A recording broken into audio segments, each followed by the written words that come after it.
चार बेलगाम घोड़े। दोस्तों, हम सब ने जीवन में कई कहानियाँ सुनी, पढ़ी या देखी होंगी। इनमें से कुछ कहानियाँ ऐसी होती हैं जो हमारे मन पर गहरी छाप छोड़ जाती हैं। आज मैं आपके समक्ष ऐसी ही एक मोटिवेशनल हिंदी स्टोरी लाई हूँ जो आपको मोटिवेट तो करेगी ही, साथ ही आपको अपने आप को इम्प्रूव करने का रास्ता भी बताएगी। बस आपको इस कहानी को पूरा सुनना होगा। कई सालों पहले किसी एक राज्य में एक राजा का राज था। इस राजा को घोड़े पालने का बहुत शौक था। इस राजा के पास वैसे तो कई सारे घोड़े थे, लेकिन इसके पास 4 ऐसे जंगली घोड़े थे जो इस राजा को काफ़ी पसंद थे। राजा ने इन घोड़ों को ट्रेन करने के लिए कई ट्रेनरों को बुलाया, मगर कोई भी इन घोड़ों को अच्छे से ट्रेन नहीं कर पाया। जब भी कोई इन पर बैठने की कोशिश करता तो यह उसे तुरंत अपनी पीठ से फेंक देते या उसे लात मार देते। राजा को घोड़े बहुत प्यारे थे, इसलिए ट्रेनरों को सख्त वार्निंग दी जाती थी कि इन पर जोर ज़बरदस्ती ना की जाए, यानी कि इन्हें मारा पीटा ना जाए। कई महीने निकल गए, मगर कोई भी ट्रेनर घोड़ों को अच्छी तरह से ट्रेन करने में सक्षम नहीं हो पाया। तब राजा ने अपने राज्य में ढिंढोरा पिटवाया कि जो भी व्यक्ति इन घोड़ों को अच्छे से ट्रेन कर देगा उसे बहुत बड़ा इनाम दिया जाएगा। कुछ दिनों बाद एक युवा ट्रेनर राजा के पास आया।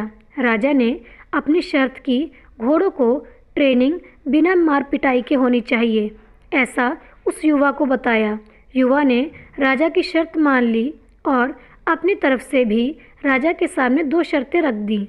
युवा ट्रेनर बोला, मैं आपकी हर शर्त मानने के लिए तैयार हूँ, मगर मेरी भी 2 शर्तें हैं जो आप मानो तभी मैं आपको घोड़ों को ट्रेन कर पाऊँगा। राजा ने कहा, पहली शर्त तो बताओ। ट्रेनर बोला, पहली शर्त है कि मुझे इन घोड़ों को ट्रेन करने के लिए कुछ महीने या पूरा साल भी लग सकता है, उतना वक्त दिया जाए। और दूसरी शर्त यह है कि इन घोड़ों के खाने पीने रहने का बंदोबस्त पूरा मुझ पर छोड़ दिया जाए। राजा के पास कोई और विकल्प नहीं था। कोई भी ट्रेनर आज तक घोड़ों को ट्रेन करने में सफल नहीं हो पाया था और अब तो नए ट्रेनर्स भी आने बंद हो गए थे। राजा ने युवा ट्रेनर की सारी शर्तें मान ली और घोड़े उसे सौंप दिए। युवा ट्रेनर अगले दिन से ही एक बड़े से बाड़े में इन घोड़ों को लेकर गया और वहाँ सबको खुला छोड़ दिया। ट्रेनर बाड़े के किनारे किनारे पर दौड़ने लगा। फिर दौड़ते दौड़ते थकने के बाद यह युवा ट्रेनर वही बाड़े में लेट गया। वहाँ से उठने के बाद उसने खुद ही घोड़ों को चारा खिलाया और पानी पिलाया। इन सब प्रक्रिया के दौरान उसने घोड़ों को नहीं बांधा था। अगले दिन भी ट्रेनर ने वही सारा काम दोहराया जो उसने पहले दिन किया था। यह काम उसका नित्य कर्म बन गया।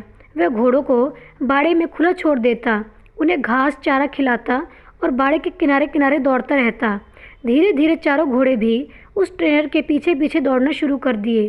घोड़ों को लगने लगा कि ट्रेनर उनका दोस्त है और उनसे प्यार करता है। सारे घोड़े ट्रेनर के साथ बहुत ही सहज महसूस करने लगे।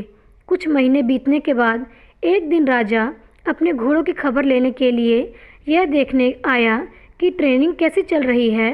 राजा ये देखकर खुश हो गया कि सारे घोड़े ट्रेनर के पीछे पीछे दौड़ रहे थे। राजा को अब यकीन हो गया कि यह ट्रेनर ही उसके घोड़ों को ट्रेन कर सकता है। राजा खुशी खुशी वहाँ से चला गया। देखते ही देखते 1 साल बीत गया।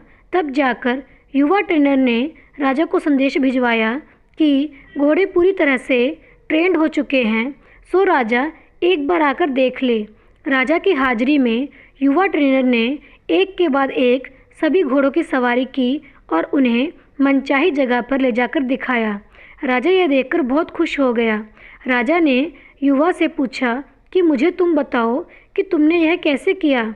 युवा ट्रेनर ने राजा को सारी बात समझाते हुए कहा, मैंने सबसे पहले इन घोड़ों को अपनापन महसूस कराया। इनके साथ रहकर मैंने इनको आज़ाद करके यह जताया कि मैं इनका दोस्त हूँ और मैं इनसे प्यार करता हूँ। फिर मैंने इनको खाना और पानी देकर उनके और करीब जाने की कोशिश की और इनके साथ खेल खेल कर इन्हें सिखाने की कोशिश की। इस तरह धीरे धीरे यह मुझे अपने करीब आने देने लगे, अपनी पीठ पर बैठने देते। और फिर एक दिन ऐसा भी आया जब मुझे यह पीठ पर बिठाकर दौड़ने लगे।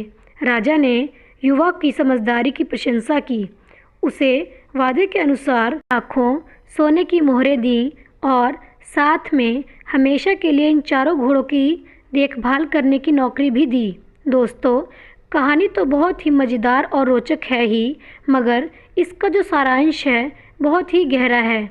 अगर मनुष्य के जीवन के साथ इन चारों घोड़ों की तुलना की जाए तो यह 4 घोड़े होंगे: चिंता, गुस्सा, घमंड और लालच। और मनुष्य की बुद्धि को हम युवा ट्रेनर की तरह देख सकते हैं। जिस तरह से युवा ने समय लेकर समझदारी से धीरे धीरे चारों बदमाश घोड़ों पर काबू पाया, उसी तरह कोई भी मनुष्य अपने जीवन के सबसे बदमाश घोड़े यानी कि चिंता, क्रोध, घमंड और लालच पर काबू पा सकता है।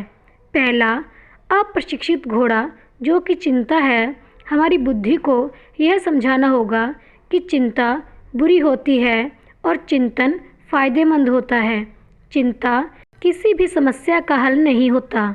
हाँ, चिंतन से हमें नए रास्ते जरूर दिखाई देते हैं। दूसरा घोड़ा जो कि क्रोध है।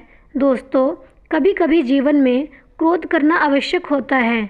कभी कभी ऐसी परिस्थितियाँ आती हैं जब आपका हक कोई मार रहा हो या बेवजह आप पर जुल्म कर रहा हो, तब क्रोध करना कोई बुरी बात नहीं है। मगर क्रोध कब करना है, कैसे करना है, कितना करना है और किस पर करना है, इन सब की लगाम अपने हाथों में रखना बहुत ज़रूरी है। तीसरा घोड़ा है लालच। लालच ज्ञान पाने की हो तो अच्छी है, लालच अज्ञानता की हो तो बुरी है।